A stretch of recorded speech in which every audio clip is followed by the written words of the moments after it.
I didn't, and I said it already, I didn't take it out is because literally, I feel very strongly about the abuse of power piece.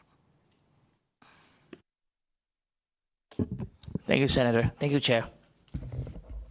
Assemblywoman Thomas. Thank you, Madam Chair, and thank you, Senator, for being here today. And as a resident of North Las Vegas and a citizen of the United States, when I see a good bill like this, meaning the first half of your bill, that we're talking about things like workforce development for people that have been deprived of certain inalienable rights. And then we haven't talked about this much in this discussion. We go back to the city of North Las Vegas, where I believe there is this thing called implicit bias that's happening here. Let me finish. When I see the city that I live in, that my children live in, that my grandchildren live in, my friends, and I look at this codicil to a good bill that you've placed it here, I'm ashamed. And the reason why I'm ashamed is because of that implicit bias. It reeks with retaliation. Yes, ma'am, it does. And, let's get started. Since we got to go here, let's go. I'm ready to go. Thank you. And because, when we say things All right, like... Thomas, if we could just get to the question. Thank you. When we say things like the city clerk, who I know personally, that I worked with for over 20 years, this besmirched her, just like you feel when you just finished saying that the city did to you, you're doing to her. She is a black woman. Thomas, if we could get right to the question or the concern with the bill. My concern with the bill is Section 3.2, 3.4, 3.6, and 3.8. That's my concern. Thank you, Assemblywoman Thomas, for those comments. However, and I appreciate your perspective on this, I have also lived there my entire life. I was born and raised in the city of North Las Vegas. I have children who went to school there. I don't have any grandchildren. However, I also have friends that live there. This particular provision is set up to provide independence for the Charter Committee, point blank. That part on the Charter Committee and allowing them to meet quarterly. The piece on the clerk was brought up because I feel like if you're not going to properly notice, allow the individuals to, open the space, open the building, and allow them to meet, basically it says follow the law. Now, there were instances, and I'm sure that, every time I say something, I'm sure that, there will be a counter, but I directly complained about the election process and that if they didn't follow the Secretary of State policy or law. I also presented and showed that there was a financial disclosure filing that did not occur prior to the appointment or prior to the filing. It fell on deaf ears. It was very clear what the statute said, and it wasn't followed. And then I was told, well, the clerk said that, I could not do it this way, but the law had prescribed one way to do it. So that particular sentence in there around elections and abuse of public trust, the idea here is to give this person a conscience, not to say that they are somehow doing this act, but to also make sure that they are acting independently. I also said in this testimony that in addition to any criminal action, I was willing to take that piece out because that did go too far. But I moved this not because I am retaliating against the city. Every conversation in the hearing was that you should allow the charter committee to meet. The questions in this committee were you should allow the charter committee to meet. I don't have any of those other provisions in the other part of the bill. And we want to talk about retaliation. There has been serious retaliation, period. There have been series of the charter committee folks coming and saying and writing letters to this body about what was going on. And I don't think that they were not saying the truth, because they continued to say it from one house to the next house in the exact same form. Yes, if it pertains to the bill, yes. Go ahead. It does. You know, when we say things like the charter committee didn't have the opportunity, we in this committee sat there and we watched the video. And over and over and over again, the committee had an opportunity.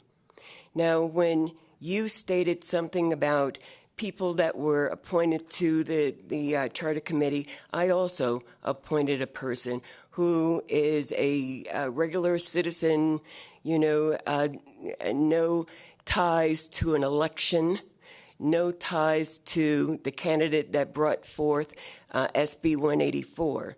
And, you know, you mentioned Donna Darden, who actually worked on that other campaign. When you look, yes, you did.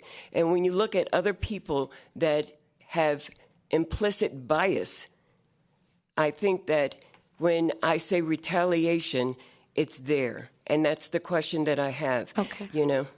So, Assemblywoman Thomas, we can agree to disagree. Me bringing up Donna Darden has nothing to do with the campaign. Donna Darden has been in the community well before that race.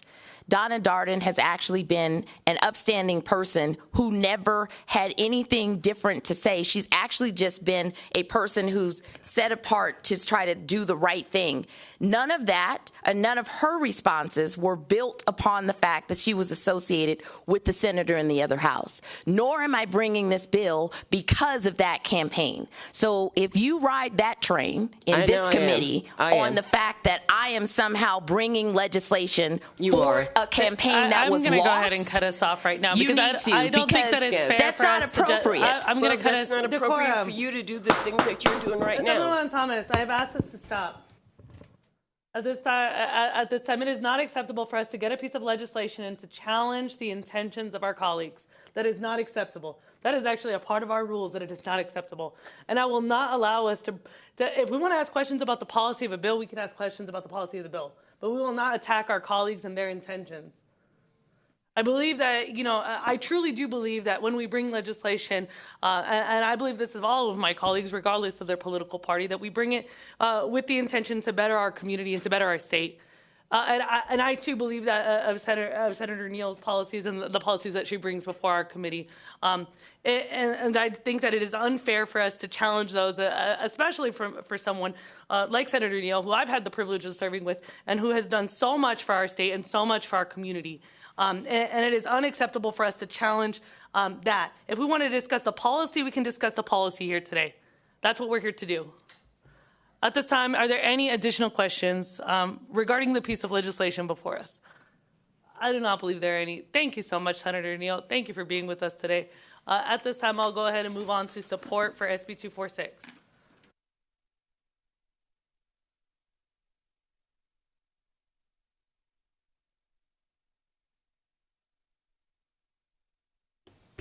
Hello, my name is Jovan Jackson. I'm a citizen of North Las Vegas, and I support this bill. You know, the city charter should be able to meet with the city council. I think it's as simple as that. They should be able to convene.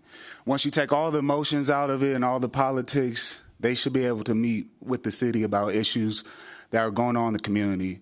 If the city charter is not able to meet, you silence many North Las Vegas citizens. It's as simple as that. I don't think it gets any simpler than that. So I support this bill. I hope you do too. Thank you. Is there anybody else here in Carson City? I don't believe there's anybody else here in Carson City. in support for SB 246. I don't see anyone in Las Vegas. BPS, is there anyone on the line wishing to testify in support of SB 246? Callers, if you would like to testify in support of SB 246, please press star 9 now to take your place in the queue. One moment, Chair.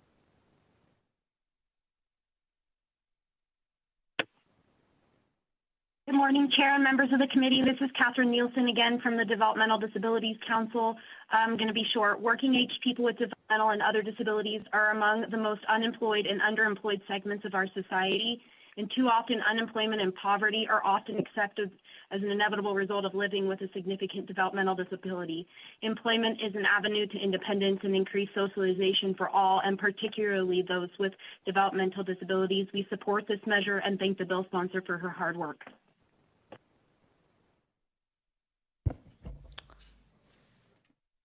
Good morning, Madam Chair and the committee. This is Dara Martinez representing the Nevada Disability Peer Action Coalition. I would like to echo the comment of Catherine Nielsen and big shout out to Senator Neal. We appreciate you and thank you.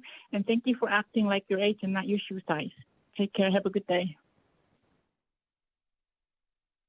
Chair, there are no more callers choosing to testify at this time.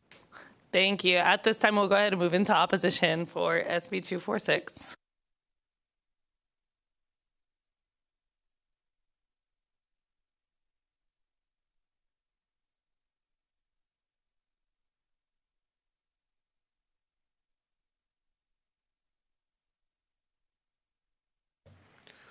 Good morning, Chair Torres, members of the Hardest Work Committee on Government Affairs. For the record, Leonardo Benavides, City of North Las Vegas, here today in opposition to SB 246, especially in regards to the language involving the Charter Committee.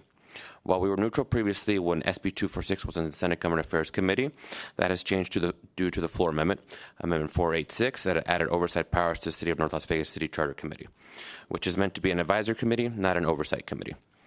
Amendment 486 is also problematic because it targets additional portions of the City of North Las Vegas Charter only, unrelated to the workforce development requirements in the original bill, and like anything you would see in any other city charter. While we understand what the sponsor is trying to do with the workforce development aspect of the bill, we are concerned with the other components of this bill touching our city charter. Similar to concerns we had with SB 184, we are concerned with more changes made to our charter without going through the proper procedure in the interim. Yes, the legislature has the ability to amend the city charter, but generally this is done in a collaborative manner with the city. Any requested changes to a charter for legislative beta go through a city council approval. It is their prerogative as to what the city proposes. And that's an important item to note. The legislature already has final say at what can go in the city's charter, and on top of that, the legislature gets 6 appointees to our charter committee. So why is the additional oversight needed? If the lack of means to concern, why not just change the amount of times the charter committee can meet? Why is now an unelected citizen advisory committee under the city's purview given the charge to report a city manager and the elected officials voted by the community to represent the people? It should also be noted that city charters are to the cities what the Constitution of the state of Nevada is to the state. They are documents that need to be reviewed and revised as time passes, but they do not need to be revised at every legislative session. This is one of several bills this session that has specifically singled out the City of North Las Vegas and straps the city with an unfunded mandate that also looks to significantly impact our city charter without any involvement from the City Council. Collectively, these bills have a significant impact on our general fund and our council's ability to govern. As you all know, the city's general fund is dramatically different than it was a few years ago due to the actions of our policymakers and city team. And these unfunded mandates and policy decisions could place a significant burden on our local policymakers, who have worked hard and made the necessary decisions to move the city in a direction where we can even have this conversation. Thank you. And just want to add quickly, also testifying on behalf of the consortium made up of the cities of Las Vegas, North Las Vegas, Reno, Sparks, and Henderson.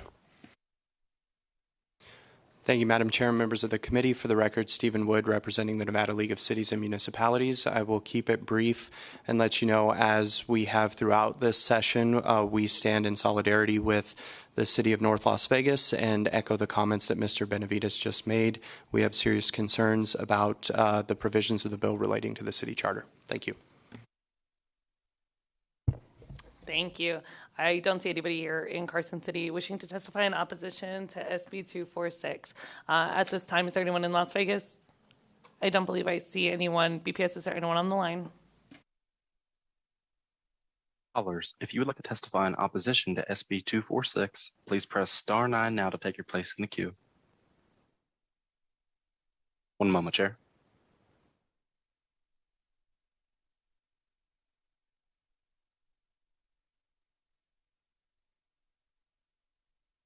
Hi, my name is John Johnson. For the record, I'm a North Las Vegas resident, as well as I am the community advisor for Councilmember Roan, and I've worked on every one of their campaigns besides the newest appointed councilwoman. I've worked with this city council and the staff since 2012. And I just want to bring up some things because I've been hearing a lot of stuff, and I stayed out of it at the first one, but I can't be quiet anymore. I mean, people are saying that the city is preventing the charter committee from meeting. Let me read you the the city charter. It says section 1.110, charter committee officers and meetings. Section 2 says that they're supposed to meet every 2 years before the beginning of each regular session of the legislature and when requested by the city council or the chair of the committee. My question is, did the chair reach out to the city to request a meeting? Because all he or she has to do is follow open meeting law. They can have a meeting next week if they want to. The NRS is already there independently to allow them to do what they need to do. Nobody is stopping them. We've seen the video. During the meeting, the city was very educational. I understood everything. They even closed an agenda item. The woman had said something. The guy told her, hey, the thing is closed. If you guys want to talk about it, you guys have to put a motion to reopen it, and you guys can talk about it. It was a pause. It was a quiet. Nobody said nothing, so they moved the agenda. So to sit here and keep trying to act like the city is preventing these people from doing their job is a lie, and I'm tired of hearing it. And then when it comes to the city clerk, yes, she's a personal friend of mine too. Yes, she has character. I think this comes from her decision that she did with rent control. I was upset as well. Thank you, sir. Your time is up. I don't think it's so rude. Chair, there are no more callers choosing to testify at this time. Thank you. At this time, we will go ahead and go to neutral. Is there anyone here in Carson City wishing to testify neutral? I do not see anybody here in Carson City. Is there anyone in Las Vegas wishing to testify neutral? I don't see anyone in Las Vegas. BPS, is there anyone on the line wishing to testify neutral to SB 246? Callers, if you would like to testify neutral for SB 246, please press star 9 now to take your place in the queue.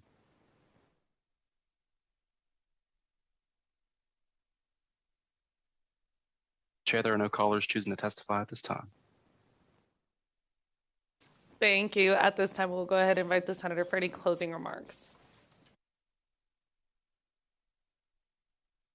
Thank you, Madam Chair. So this bill simply is trying to create and give independence to the Charter Committee. I'm not dictating what they discuss, which was what was in the other bill. I'm not saying you should take up these issues. I'm saying that you should be allowed to meet. That was testimony that was presented, and if you look at the letters that were sent from the mayor's consortium, they said this should run through the Charter Committee, allow the Charter Committee to meet. Simply, I'm allowing the Charter Committee to meet and giving them the independence to do so. I read all of the opposition, and all of the opposition came down to the Charter Committee should be allowed to meet. I'm allowing the Charter Committee to meet. I also am willing to take the criminal piece out because I felt that it did go too far. Any other commentary related to anything else is outside of the public policy, and that there is no bias. I'm just trying to make sure that the citizens who signed up to be a part of the Charter Committee can meet. And with that, if it's up to the chair, I can provide the amendment that eliminates the criminal piece. But ultimately, the bill does nothing that the other bill did. It just allows the Charter Committee to meet independently, or gives them some independence, not independently. Thank you. And Senator Neal, I think you did send me a message. I think you had a question that you wanted clarification from legal.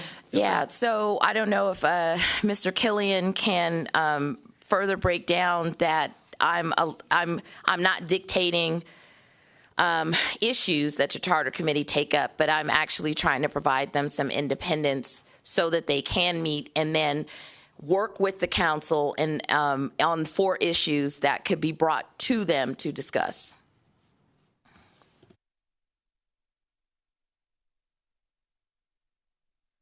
Thank you, Madam Chair. Asher Killian, Committee Counsel. So I believe that's a correct statement that in Section 3.2 of the bill that amends Section 1.110 of the North Las Vegas City Charter, there are no particular topics that are required to be discussed, but it does empower the City Council to request not more than 4 items to be considered by the Charter Committee. So the City Council does have the power to request a certain number of topics, but there are no certain topics that are required to be discussed by the committee. Thank you for the clarification, Mr. Killian. At this time, I don't believe you have any additional remarks, so we will go ahead and close the hearing on SB 246. I will move on to the next item on our agenda, which is public comment. Is there anyone here in Crescent City or in Las Vegas wishing to testify in public comment? I don't believe I see anyone. BPS, is there anyone online wishing to testify in public comment? Callers, if you would like to provide public comment, please press star 9 now to take your place in the queue.